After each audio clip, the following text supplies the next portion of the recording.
ఎక్కితే ఎలా బిహేవ్ చేస్తారో, ఇంటాక్సికేటెడ్ విత్ పవర్, అధికారం అనే మత్తులో తూగుతున్నారు అని.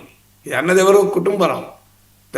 ఇప్పటికీ కూడా P4 వైస్ చైర్మన్, తెలుగుదేశం ప్రణాళిక బోర్డు వైస్ చైర్మన్గా గతంలో పనిచేసిన వ్యక్తి, చంద్రబాబు నాయుడుకి అత్యంత సన్నిహితుడు. ఆయన అన్నది కూడా ఎక్కడ ABN ఛానల్లో మీరు కావాలంటే వెరిఫై చేయండి. మార్నింగ్ బ్రేక్ఫాస్ట్ షోలో అన్న మాటలు ఇవి. మరి అలా అధికారం అనే మత్తులో మదగజాల్లాగా మారిన ఎమ్మెల్యేలలో 10 మంది తీసేయండి. వాళ్ళు ఎందుకు వెళ్తారు? మీరు తీసేయండి. నిరభద్రంగా తీసేస్తే ఏమన్నా పార్టీకి అయితే నష్టం ఏంటి? వాళ్ళెవరు పోరు, మరి మీరున పంపించచ్చు కదా. సో అందులో దుబాయ్ నుంచి వచ్చాక వాళ్ళని పిలిచి చర్య తీసుకుంటామన్నారు. ఇప్పుడు దుబాయ్ అయిపోయింది, లండన్ నుంచి వచ్చాక మళ్ళీ చర్య తీసుకుంటానంటున్నారు. చర్య తీసుకునేటటువంటి ఇంతదాకా ఎందుకు ఆలోచన? చర్య తీసుకోవడానికి చంద్రబాబు నాయుడు పిలిచి మాట్లాడాల్సిన అవసరం ఏంటి? పార్టీ అధ్యక్షుడు పల్లా శ్రీనివాసరావు చెప్తారే చర్య తీసుకుంటాడు.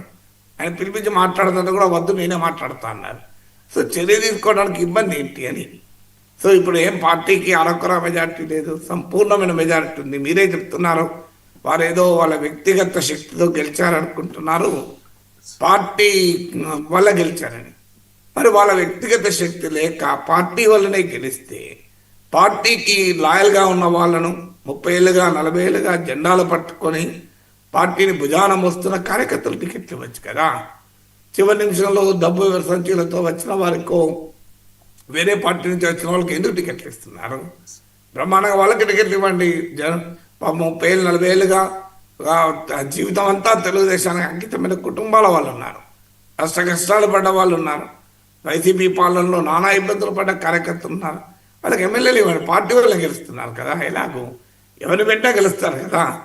సో ఎన్నికలు వచ్చేటప్పుడేమో అభ్యర్థులకు ఎంత ఉంది మీకు, అదే నేను కోట్ చేసిన ABN షోలో జనసేన నాయకుడు శివశంకర్, బీజేపీ నాయకుడు నాగభూషణ్ స్పష్టంగా చెప్పారు, డబ్బులు ఉన్నాయని అడిగిస్తున్నారు టికెట్లు, అందువల్ల మేము సంపాదించుకుంటున్నాము, భవిష్యత్తులో మళ్ళీ డబ్బులు ఉంటే టికెట్లు ఇచ్చేది అని ఓపెన్గా ఎవరో చెప్పుడు కాదు, కూటమి నేతలే చెప్తున్నారు కదా.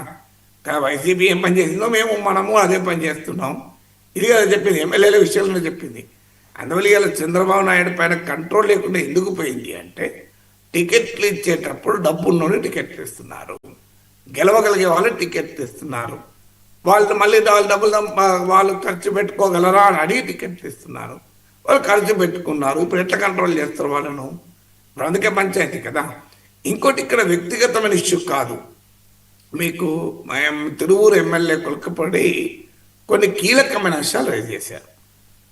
దారంపూడి చంద్రశేఖర్ రెడ్డి అన్న మా అనుచరుడు అయినటువంటి రేషన్ మాఫియా తెలుగుదేశం ఎంపీకి ఫండింగ్ అని. ఇదంతా సీరియస్ ఇష్యూ.